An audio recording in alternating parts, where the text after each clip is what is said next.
mean, there are some takes that he's had that's like wishy-washy, middle of the ground when it comes to foreign policy, but you have to remember for the time and place, like even humanizing Arabs a little bit was like above and beyond.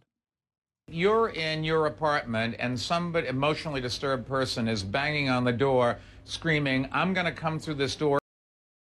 Do you want us to respond with one police officer, which is proportional, or with all the resources at our command? I guess it depends if I force that guy to live in my hallway and make him go through checkpoints every time he has to take. By the way, that's like, you know, you have to remember what he's saying right now about Israel is in like 2006 or 2007 or some shit, okay? I don't even know what year he's saying this in. But you have to remember this is like fucking 20 years old at this point, pretty much. The one thing is true, though, is one part of being a good friend to a country like Israel is constructive criticism of any of its policies that may not be in the best interest of the world. So let's hear the candidates' critiques of current Israeli policy.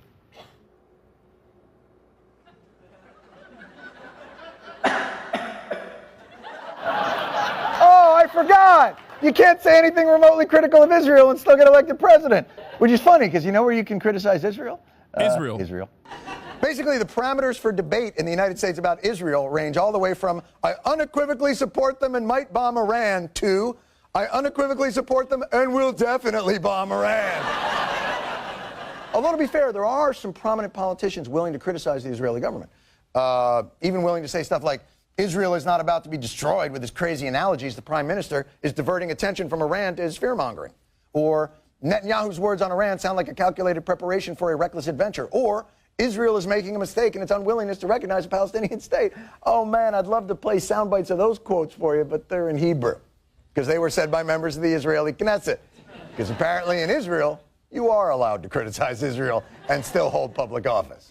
It's so funny because, like, that is an unflinching and unchanging situation until October 7. October 7, and now they're like, oh, yeah, you criticize Israel, you're going to fucking jail. But before October 7, literally, consistently, and I guess even post-October 7, I relied more on Israeli fucking outlets in my coverage than I have in American outlets because the Israeli outlets do better coverage on Israel than American ones. It's fucking crazy.